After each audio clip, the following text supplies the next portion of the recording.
Ay, ito yung parang pang Christmas, di ba? Oo, ito yung pang Christmas na halaman. Ayan. So, ito na ka mga hobby bees. Ngayon ay day 3 ng landscaping work dito sa aming bahay. Ginagawa yung garden namin. So, tingnan natin kung ano ng progress ng aming garden. Tingnan natin. Dito yung mga worker. Nagdagdag sila ng tao para mapabilis yung pagtapos ng ating garden. So, ayan. So far, ito na yung mga nakabit sa atin. Naglalagay na sila ng mga grass. Ano ang tawag sa grass na ito, kuya? Fragrance po.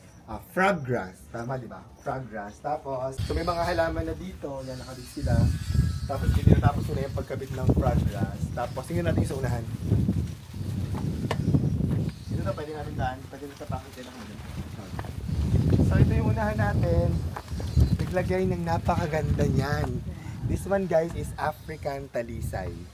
Sobrang ganda, diba? Tapos nilagyan ng konting design dyan. So yan. Tapos magpatanim na rin kami dito ng mga bulaklak sa harapan. Yan o. Dyan. Pati doon lalagyan, guys. Hindi pa lang tapos. Ang bilis ng trabaho dito. Third day pa lang pero ang dami nang nagawa. Uy, pwede mo tapakan yung mga halaman? Pwede na po. Talaga? Okay, pwede mo tapakan. So ito, ayan. Naglagyan na dito ng mga halaman. Ang ganda, diba? Tsaka nakaumbok siya. Diba? Ang ganda ng mga halaman na pinili ni Miss Lynn. At itong aming vertical garden, ayan. Nilagyan ng bagong mga halaman. Tapos, dito, ito yung ipinalit ng mga halaman. Hindi ko naman tawag dito eh. Pero yan, may halaman na dyan. Ito, meron na rin dito. Tsaka I think tataas yan. Tapos dito sa baba, nag-start na rin gawin yung vegetable garden area natin. So, sino kuya sila nagtatanim? Kuya tinatanim mo, ano yan? Kalamansi? O, may kalamansi na tayo dito, Ate Rose. Yan o.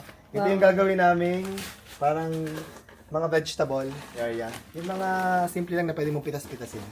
Tapos lalagyan din ng dahon. Tapos ikot tayo dito, Ate Rose. May bunga na po yung kalamansi. May bunga ang lalaki o.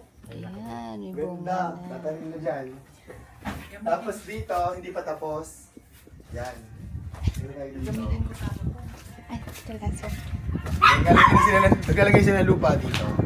Tapos ito, another bagong halaman dito. Yan, bagong halaman. Mga bagong halaman yan. Oo. Yan. Kinalto na lahat ng mga halaman dito. Sana tumubo siya ng maganda. Kailangan ito parang natumba ng konti. So yan. Tapos ito yung vertical garden din. And here, sa unahan, nagtagay din sila dito ng mga halaman. Yan. Na may bulaklak. Actually, itong bulaklak na ito, atos ang bango. Amayin mo. Mabango, may amoy. Hindi ko lang kung anong tawag sa halaman na yan. Tapos meron din kami dito ito, oh. Yung pang ano. Anong tawag nga dito kuya sa bulaklak na to? Konsensya. Ay, ito yung parang pang Christmas, di ba? Christmas po yan. Oo, ito yung pang Christmas na halaman. Ayan, o, di ba? Konsensya. So, may mga natitira pa mga bulaklak dyan. Papagandahin pa nilang mabuti yung ating mga harap. Saka dito. Doon, ito may mga halaman pa tayo dito. At ngayon natin, mas maghahanap tayo ng papakain natin sa mga workers. Kasi kahapon, pansit, tapos pansit ulit, di ba?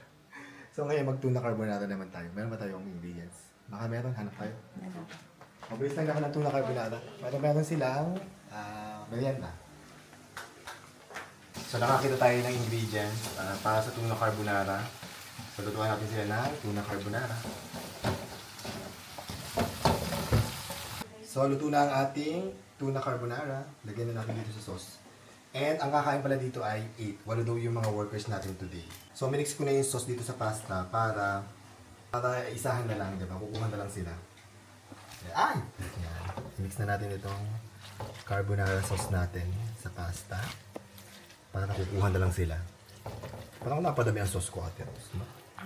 I-absorb pa naman yan ng noodles. So, dalhin na natin itong ating tuna carbonara sa mga workers para makakain na sila ng merienda. Let's go, Ate Rose. Magdala ka ng paper plate, Ate Rose, ha? Opo. Saka serving spoon pala dito.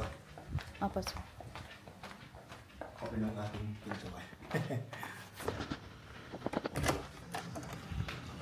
Ate, Miss Lina, merienda. Iwan ko na lang dito, ha?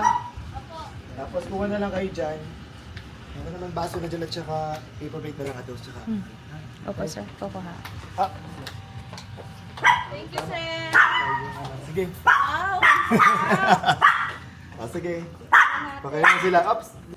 Ano ate Rose, masarap naman ang ating carbonara. Opo, sir. Hindi naman nakakahiya. Hindi po. Masarap po, sir. Thank you. Tirahan mo si Lindy ha? Ay, ito, ayun po, sir. Okay, Dati sige. ko lang. Okay. At eto na nga, matatapos na ang ating day 3 ng landscaping ng James Garden dito sa bahay namin. At pinakita ko na kanina yung sa loob ko nung itsura. Tapos ito naman yung harap. Naglagay din sila dito ng mga halaman, tsaka bulaklak. Yan. Pati dito, naglagay sila ng maraming rose. Ate Rose, nakita niya, no? I-maintain na lang niya mga yan. Kailangan i-maintain. Ayan, tsaka dito. Tapos, isa pa sa natapos nila ngayon, tingnan natin yung likod, yung ating vegetable garden. Let's see. Let's go. So, nandito na kayo ating vegetable garden. Ayan, dito. Gusto sana ni Happy David mas malaki pa. Kaya sabi ko parang gusto kong may daan dito kahit paano. Diba? Tsaka may mga grass. So, yung nilagay nila dito, meron tayong kalamansi. Ang dami ng bunga. Ayan. Meron tayong sili. Meron tayong okra. Meron tayong pipino. Yung pipino natin, may mga bunga na. Yan, Akala ko po pipino. kalabasa yan, sir. Pipino. Tapos meron tayo dito talong. Tapos kamatis at saka sili ulit dito. Yan. Sobrang masaya kasi hindi na ako makapaghintay na mamitas dito ng mga bunga. Yan. So yun naman. So far naman, okay naman kami. Tomorrow last day para mga finishing touches na lang ng landscaping work dito sa bahay namin.